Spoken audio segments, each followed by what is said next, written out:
Indian space research organisation या इसरो की कहानी सिर्फ रॉकेट और सैटेलाइट की कहानी नहीं है। यह एक देश के सपने की कहानी है। डॉ.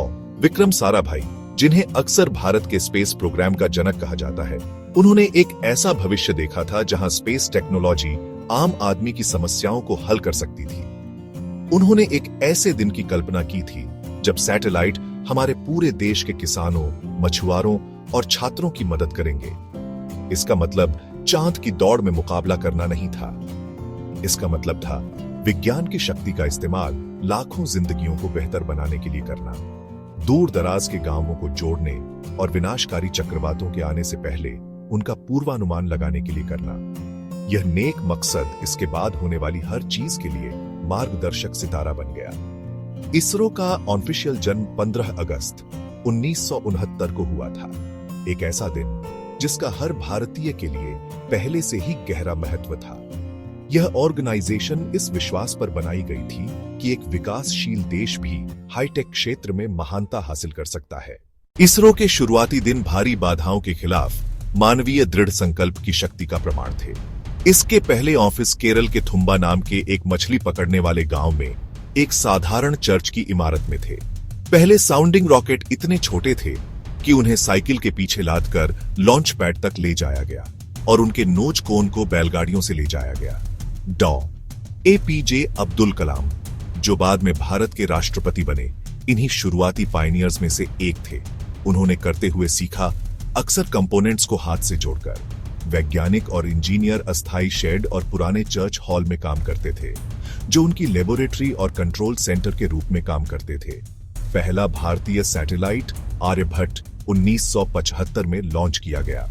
हालांकि इसे एक सोवियत रॉकेट पर लॉन्च किया गया था। इसे बेंगलुरु के पीनिया में औद्योगिक शेड में भारतीय वैज्ञानिकों द्वारा पूरी तरह से डिजाइन और बनाया गया था।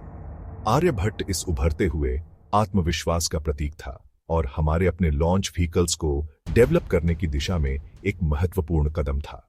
असली मोड अपने खुद के लॉन्च व्हीकल्स के डेवलपमेंट के साथ आया। सैटेलाइट लॉन्च व्हीकल या SLV-3 प्रोजेक्ट, जिसका नेतृत्व डॉ. कलाम ने किया था, ने भारत को लॉन्च क्षमता वाले देशों के एक एक्सक्लूसिव क्लब में शामिल किया। इस सफलता ने शक्तिशाली पोलर सैटेलाइट लॉन्च व्हीकल या PSLV का मार्ग प्रशस्त किया, एक रॉकेट जो इसरो के वर्कहॉर्स के रूप में जाना जाएगा। 2008 में चंद्रयान-1 भारत का चंद्रमा पर पहला मिशन लॉन्च किया गया। यह एक साहसी प्रयास था जो केवल चंद्र सतह की परिक्रमा करने से कहीं आगे निकल गया। मिशन के मून इंपैक्ट प्रोब ने एक अभूतपूर्व खोज की। इसने चंद्रमा पर पानी के अणुओं के सबूत पाए। इस खोज को ग्लोबल साइंटिफिक कम्युनिटी ने सराहा। शायद सबसे आश्चर्यजनक सफलता मार्स ऑर्बिटर मिशन या मंगलयान था, जिसे 2013 में लॉन्च किया गया था। इसरो ने वह किया जो किसी अन्य राष्ट्र ने पहले नहीं किया था। इसने अपने पहले ही प्रयास में सफलतापूर्वक मंगल की ऑर्बिट तक पहुंच बनाई।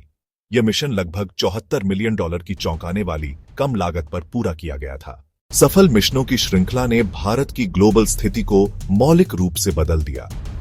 वह राष्ट्र जिसे कभी विदेशी सहायता का प्राप्तकर्ता माना जाता था, अब एक प्रमुख स्पेस पावर के रूप में पहचाना जा रहा था।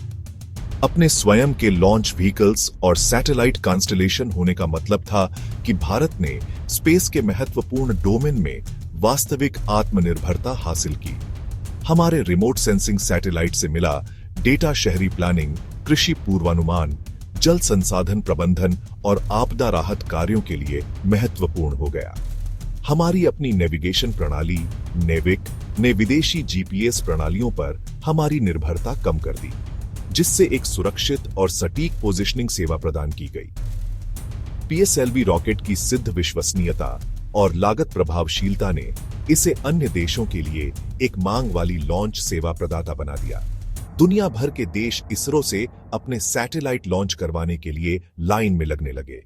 इसने ऑर्गेनाइजेशन के लिए एक नई कमर्शियल शाखा बनाई, जिससे मूल्यवान विदेशी मुद्रा आई और भारत में निजी स्पेस टेक स्टार्टअप के लिए एक फलता फूलता इकोसिस्टम बना।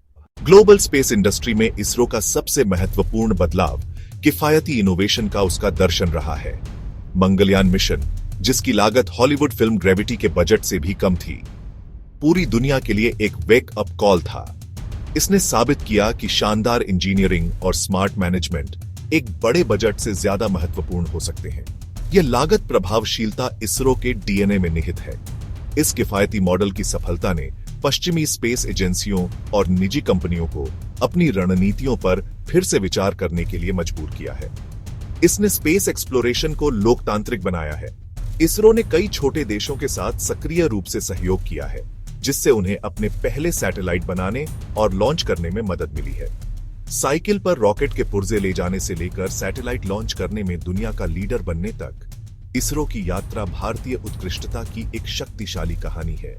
इसरो एक नए भारत का चमकता प्रतीक है, एक ऐसा भारत जो आत्मविश्वासी, सक्षम है और दुनिया के लीडरों के बीच अपनी जगह लेने के लिए तैयार है, जो भविष्य के लिए रास्ता रोशन कर रहा है।